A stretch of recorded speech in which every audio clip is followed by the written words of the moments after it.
नमस्कार। हिंदी साहित्य विषयक व्याख्यान माला के अंतर्गत आपका अभिवादन है। आज हम चर्चा करेंगे एक साहित्य से संबद्ध किंतु साहित्य से भिन्न एक ऐसे विषय पर, एक ऐसे अनुशासन पर जिसे हम कोश विज्ञान के रूप में जानते हैं। हिंदी भाषा, हिंदी साहित्य, साहित्यकार, भाषा के अंग उपांग, इन सब को केंद्र में रखकर कोश निर्माण की एक सुदीर्घ परंपरा हिंदी में उपलब्ध है। हम जानते हैं कि कोश संग्रह, कोश निर्माण, इसमें अनेक प्रकार की पद्धतियों का, अनेक प्रकार की परिपाटियों का अनुपालन किया जाता है। लक्ष्य को केंद्र में रखते हुए कोशकार जब कोश का निर्माण करता है तो वह यत्र तत्र सर्वत्र सभी जगह से महत्वपूर्ण, उपयोगी, संदर्भ सापेक्ष, लक्ष्यगामी शब्दों का संग्रह करता है। फिर उनके व्युत्पत्तिपरक अर्थ को, उनकी निर्मिति में सहायक उपसर्ग प्रत्यय आदि को, उसके निर्माण में शामिल धातु को, इन सब को ध्यान में रखते हुए वह कोश में उसकी चर्चा परिचर्चा करता है। फिर उसके अर्थ, समानार्थी, पर्याय, इन सब की चर्चा भी कोश के अंतर्गत की जाती है। कोश हम जानते हैं कि न केवल अध्ययन के लिए, भाषा, साहित्य, इन सब के अध्ययन के लिए तो सहायक होता ही है, इनके अध्येताओं की तमाम रुकावटों को, बाधाओं को, संकटों को, चुनौतियों को, उनको वह दूर करने में मदद करता है। कोश अनुवाद कार्य में भी अत्यंत सहायक होते हैं। हम अनेक प्रकार के कोशों को इस दृष्टि से उपयोगी पाते हैं। एक भाषा कोश, द्विभाषा कोश, त्रिभाषा कोश, बहुभाषा कोश, इस तरह के कोश भी मिलते हैं।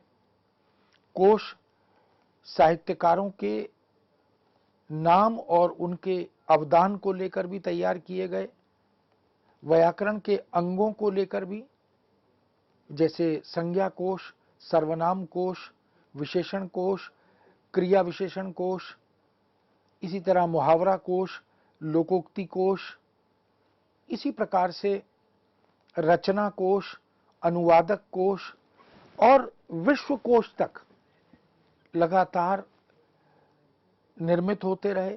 हिंदी में ऐसे विश्वकोश की भी एक परंपरा हमारे सामने उपलब्ध है। समांतर कोश के रूप में, जिसे अंग्रेजी में थिसॉरस कहते हैं, उनके लेखन की भी एक परंपरा विद्यमान रही है।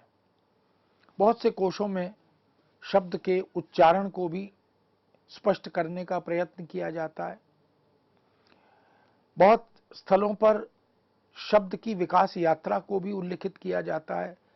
वह शब्द कहाँ से चला और कहाँ पहुंचा, उस शब्द का लोकप्रिय अर्थ क्या है, मूलभूत अर्थ क्या है, इन सब को भी स्पष्ट किया जाता है। इस कोश निर्माण की परंपरा को यदि हम दृष्टि में डालें तो हमारी आज़ादी से पहले, यानी 1947 से पहले भी अनेक कोश निर्मित हुए, किंतु 47 के बाद और विशेष रूप से 1960 के बाद कोश लेखन की यह परंपरा तीव्र गति से आगे बढ़ी। उसमें देश विदेश के बहुत से विद्वानों ने अपनी रचनात्मक भूमिका निभाई। आज़ादी से पहले भी बहुत से भारतीय और विदेशी विद्वान इस कोश निर्माण के कार्य में सन्नद्ध रहे।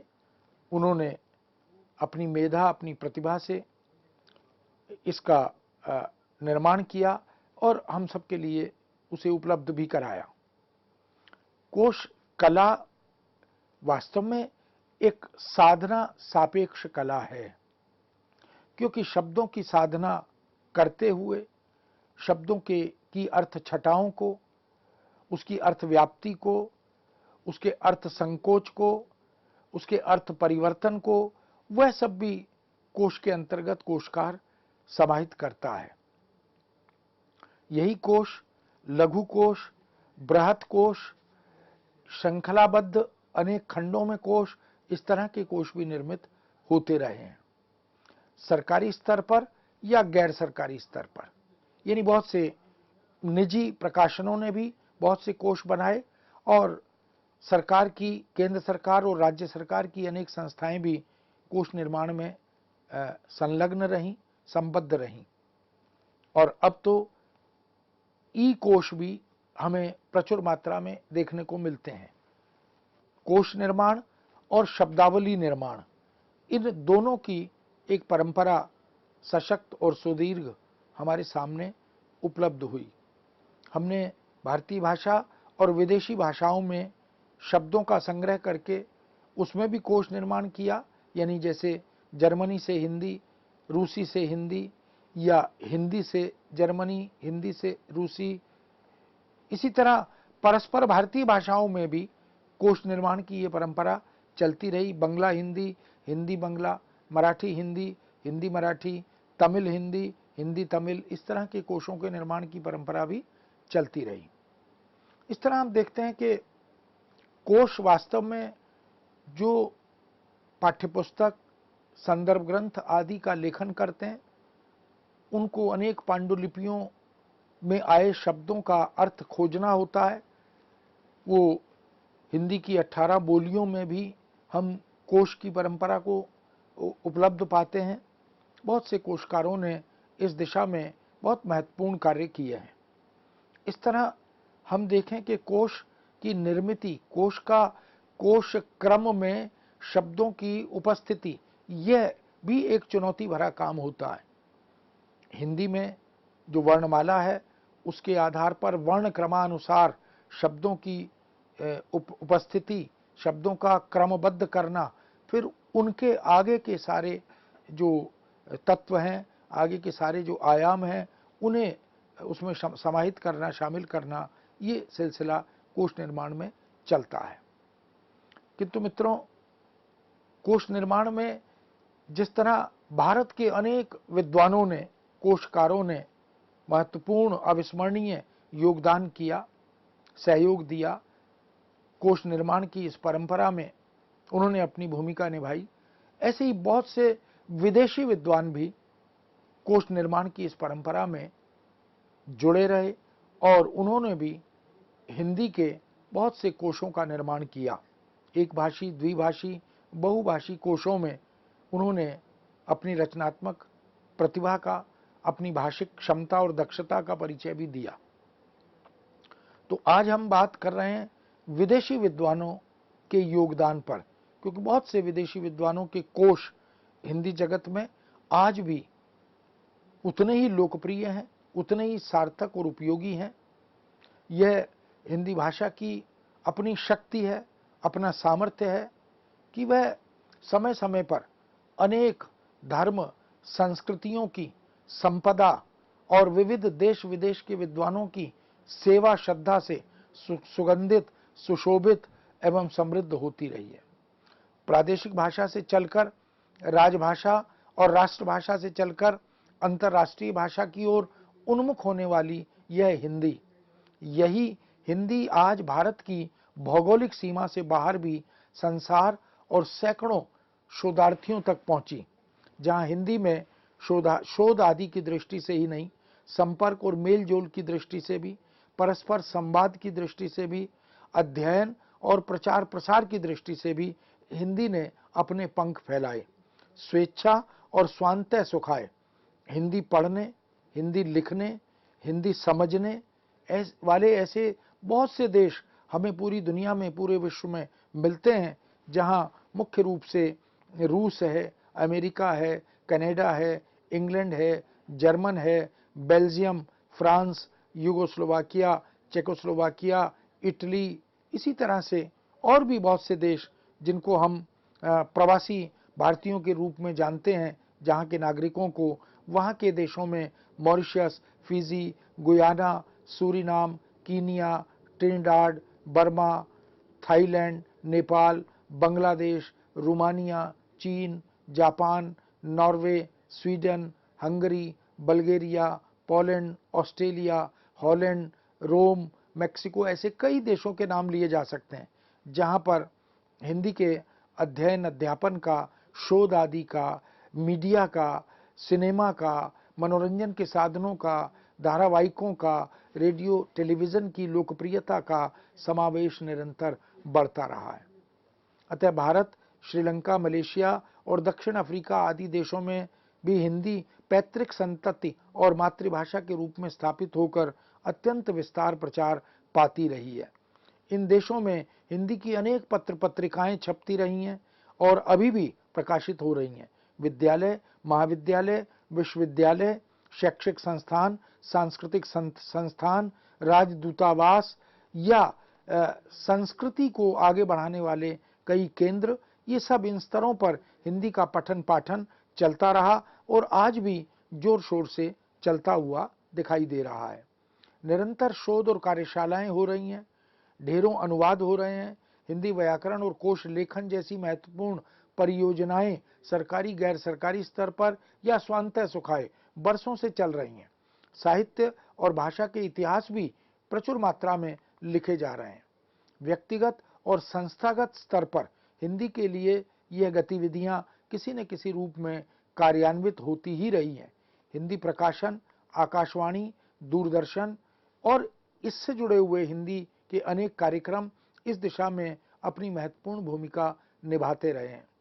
यूं हिंदी की इस देश विदेश की सेवा में सहयोग पर बहुत कुछ विस्तार और प्रमाणों से चर्चा होती रही है, किंतु यहाँ हम सीधे विषय पर आते हुए इस ओर संकेत करना चाहते हैं कि हिंदी का जितना अहित पहले हुआ, अब उससे हम बाहर निकलकर हिंदी के विकास की, प्रचार प्रसार की चिंता कर रहे हैं और हिंदी इतर अन्य भारतीय भाषाओं के प्रयोग मूलक अध्ययन को ध्यान में रखते हुए, विदेशियों द्वारा की गई सेवा को ध्यान में रखते हुए हम इस ओर ध्यान आकृष्ट करना चाहते हैं कि बहुत सी ऐसी सेवाएं हिंदी की, चाहे वो इतिहास लेखन हो, चाहे वो कोश लेखन हो, कोश निर्माण हो, पाठ्यपुस्तकों के सृजन की बात हो, संदर्भ ग्रंथों की बात हो, हम उनके अवदान को नज़रअंदाज नहीं कर सकते। जिस प्रकार मध्य युग में अनगिनत सूफी और सूफी इतर मुस्लिम कवियों ने हिंदी साहित्य की श्रीवृद्धि की, उसी प्रकार विदेशों के कई विद्वान बंधुओं ने भी हिंदी भाषा, व्याकरण, साहित्य और कोश आदि ग्रंथ तैयार किए। उनकी भूमिका अत्यंत महत्वपूर्ण रही। सन 1655 ईस्वी में एडवर्ड टेरी ने अपनी पुस्तक voyage to the East Indies इस नाम से एक पुस्तक तैयार की थी और इस पुस्तक ने मार्ग प्रशस्त किया बाद के लेखकों के लिए, बाद के कोशकारों के लिए, भाषाविदों के लिए। सन 1704 ईस्वी में तुरोनेसिस ने लेक्सिन लिंगुआ हिंदुस्तानिका नामक पुस्तक तैयार की। व्यापारियों के बढ़ते हुए व्यापार संबंधों को ध्यान में रखते हुए सन 1715 में जे कैटेलियर ने डच भाषा में हिंदुस्तानी का एक व्याकरण तैयार किया। हिंदुस्तानी के संभवतः इस प्रथम व्याकरण का सन 1743 ईस्वी में लाइडेन से लैटिन अनुवाद भी प्रकाश में आया। सन 1852 ईस्वी में फ्रांस में दिए गए एक भाषण में गारसा द तासी ने हिंदुस्तानी को भारतीय लोक भाषा कहा। सन 1886 ईस्वी में लंदन से प्रकाशित हॉब्सन जॉब्सन कोश में हिंदुस्तानी को भारत की राष्ट्रभाषा भी कहा गया। इस तरह हम देख सकते हैं कि चाहे वो गारसा द तासी हो, चाहे वो अन्य अंग्रेजी भाषा के, फारसी के, उर्दू के विद्वानों की बात करें, उन सब ने अवसर अनुकूल, समय संदर्भ को समझते हुए, महत्ता को जानते हुए बहुत से ऐसे उल्लेखनीय कार्य किए। विदेशों में हिंदी भाषा और साहित्य की इस बहुमुखी सेवा का आरंभ 17वीं शताब्दी के उत्तरार्ध में हो चुका था। हम जानते हैं कि 17वीं शताब्दी हिंदी साहित्य में रीतिकाल के रूप में जानी जाती है। यही वह समय है जब मुगल शासक धीरे धीरे कमजोर पड़ रहे थे और अंग्रेज हम पर काबिज हो रहे थे। इस तरह सबसे पहले अंग्रेजी, डच और रूसी भाषाओं में हिंदी भाषा का सामान्य ज्ञान अर्जित करने के लिए व्याकरण तैयार किए गए, कोश ग्रंथों की रचना हुई और धीरे धीरे यह यात्रा साहित्यिक अध्ययन, साहित्य सृजन, साहित्यिक शोध यहाँ तक विकसित होती चली गई।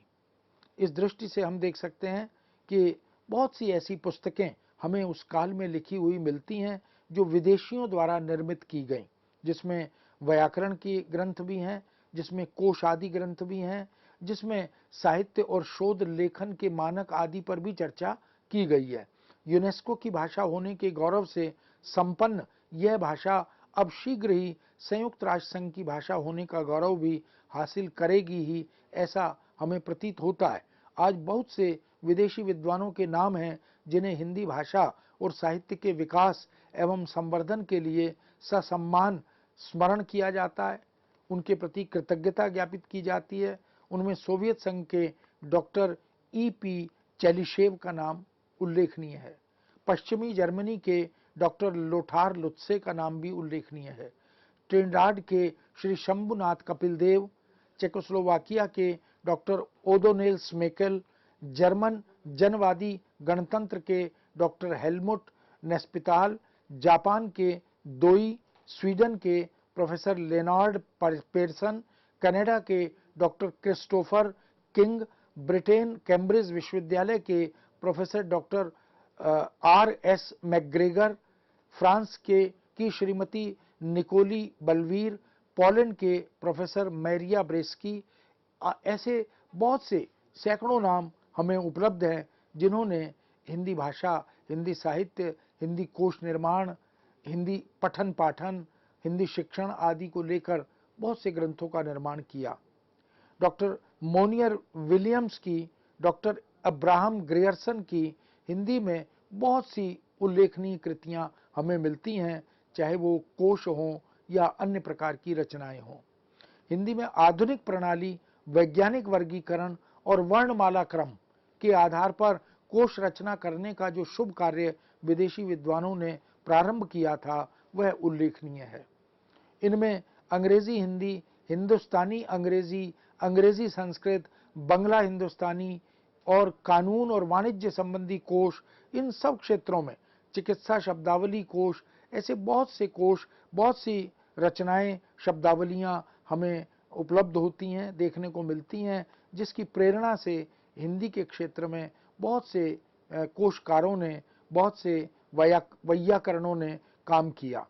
सन 1964 में भारतीय भाषाओं के 2190 कोशों की एक सूची राष्ट्रीय ग्रंथालय कलकत्ता से प्रकाशित हुई थी। इनमें हिंदी के कोश ग्रंथों की संख्या 308 थी, जो अन्य सभी से अधिक थी। सन 1941-42 में डॉक्टर हरदेव बाहरी ने भी कोशकारी में हिंदी का योगदान इस शीर्षक से एक निबंध लिखा और प्रकाशित किया था। उन्होंने कोशकारी में हिंदी का योगदान, यानी कोश की दुनिया में, कोश जगत में हिंदी के कौन से कोश बने, किसने बनाए, किस दृष्टि से बनाए, उनकी निर्माण की प्रक्रिया और पद्धति क्या रही, इन सब बातों को डॉक्टर बाहरी ने विशेष रूप से इस निबंध के अंतर्गत विवेचित किया। 1967 में डॉक्टर भोलानाथ तिवारी ने हिंदी कोशों की परंपरा का टिप्पणी सहित लेखा जोखा प्रस्तुत किया, जो भाषा पत्रिका में प्रकाशित भी हुआ था। यह विचार करना अत्यंत आवश्यक है कि इस कोश लेखन और संपादन के इतिहास में विदेशी विद्वानों ने किस किस तरह से और कितना कितना योगदान किया है। यह तो स्पष्ट है कि विदेशी विद्वानों के हिंदी कोश लेखन से पूर्व भारतीय विद्वानों ने भी समय समय पर इस दिशा में महत्वपूर्ण उल्लेखनीय कार्य किया था, किंतु वह कार्य वैज्ञानिक एवं आधुनिक नहीं बन सका था। अतः यह भी स्पष्ट होना ही चाहिए कि कोश कला को एक सुदृढ़ व्यवस्था, एक सुलझी हुई वैज्ञानिक दृष्टि विदेशी विद्वानों से ही प्राप्त हुई। इस संदर्भ में नागरी प्रचारणी सभा से प्रकाशित हिंदी शब्द सागर की भूमिका का यह अंश देख सकते हैं, जिसमें यह लिखा गया कि जब अंग्रेजों का भारतवर्ष के साथ घनिष्ठ संबंध स्थापित होने लगा तो नवागंतुक अंग्रेजों को इस देश की भाषाएं जानने की विशेष आवश्यकता ज्ञान पड़ने लगी। वे देश विदेशों के कोश अपनी सुविधा के लिए बनाने लगे। इस प्रकार इस देश में आधुनिक ढंग के और अकारादि क्रम से बनने वाले शब्दकोशों की रचना का सूत्रपात हुआ था। कदाचित देश की भाषाओं में से सबसे पहले हिंदी के 2 शब्दकोश श्रीयुत जे फर्गुसन नामक एक सज्जन ने प्रस्तुत किए थे। इनमें से एक हिंदुस्तानी अंग्रेजी का और दूसरा अंग्रेजी हिंदुस्तानी का कोश था। इस प्रकार का कोश सन 1790 में प्रकाश में आया, जो श्रीयुत हेनरी हैरिस के प्रयत्न का फल था। सन 1808 में जोसेफ टेलर और विलियम हंटर के सम्मिलित प्रयत्नों से कलकत्ता में एक अंग्रेजी हिंदुस्तानी कोश भी प्रकाश में आया था। इसके उपरांत सन 1810 में एडिनबरो में श्रीयुत जे.बी. गिलक्राइस्ट का और सन 1817 में लंदन में श्रीयुत शेक्सपियर का भी एक अंग्रेजी हिंदुस्तानी और एक हिंदुस्तानी अंग्रेजी कोश प्रकाश में आया था। हिंदी भाषा या देवनागरी अक्षरों में सबसे पहला कोश पादरी M.T. एडम ने तैयार किया, जो सन 1829 में हिंदी कोश के नाम से कलकत्ता से प्रकाशित भी हुआ था। निस्संदेह विदेशी विद्वानों के योगदान से हिंदी कोश लेखन में क्रांतिकारी परिवर्तन हुए। उल्लेखनीय यह भी है कि इस परंपरा ने भारतीय विद्वानों को प्रभावित किया और प्रेरित भी किया। उसी का परिणाम है कि बाद में हिंदी में जो कोश निर्माण भारतीयों द्वारा प्रारंभ हुआ, वो एक खंड में, 2 खंडों में या अधिक खंडों में भी इसका सिलसिला चल निकला। सरकारी और गैर सरकारी स्तर पर बहुत से कोशकारों ने इस क्षेत्र में उल्लेखनीय कार्य किया, अपना योगदान अवदान दिया।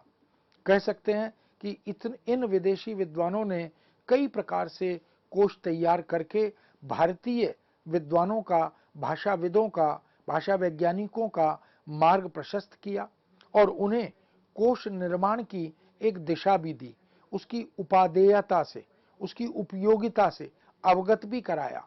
इनमें सबसे पहले हम अंग्रेजी हिंदी, हिंदी अंग्रेजी तथा हिंदुस्तानी भाषा कोश पर दृष्टि डालते हैं, जिसमें हमें बहुत से कोशों पर दृष्टि जाए तो हमें ये ज्ञात होता है कि इन कोशकारों ने वास्तव में महत्वपूर्ण अवदान कोश निर्माण की दिशा में किया है।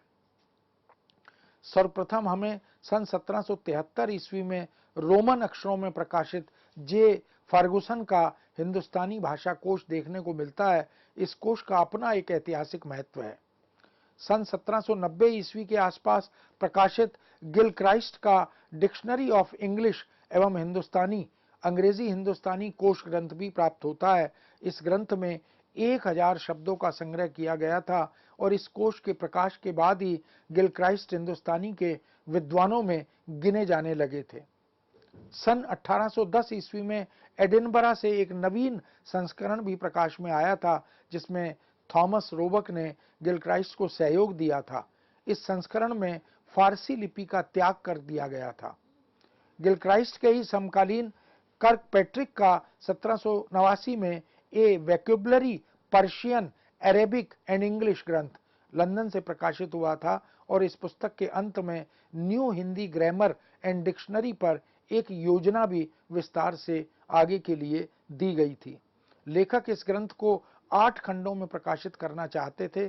लेखक ने प्रस्तावित भी योजना के 8 खंडों में क्रमशः हिंदी लिपि, चिन्हों पर विचार, विभिन्न पदों पर विचार, व्युत्पन्न और शब्द गठन पर विचार, वाक्य विन्यास और मुहावरे, मूल, व्युत्पन्न और समस्त हिंदी क्रियाओं आदि पर, शुद्ध हिंदी शब्दावली, प्रचलित अरबी फारसी शब्दावली, व्याकरणिक नियमों और उनके उदाहरण आदि की योजना तैयार की थी। किंतु संभवतः किन्हीं अज्ञात कारणों से यह ग्रंथ तैयार नहीं हो पाया। यदि वह भी तैयार होता तो हिंदी कोश की दुनिया में एक महत्वपूर्ण अवदान हो सकता था।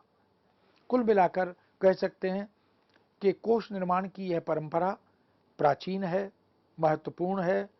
देश विदेश के बहुत से कोशकारों ने, भाषाविदों ने, भाषा वैज्ञानिकों ने इस क्षेत्र में उल्लेखनीय कार्य किया। आज जिस कोश जगत को हम देखते हैं वो वास्तव में इसी आधारशिला पर खड़ा हुआ एक संसार है। इस विषय को यहाँ विराम देते हैं, पुनः आपके समक्ष उपस्थित होंगे। आज्ञा दीजिए, नमस्कार।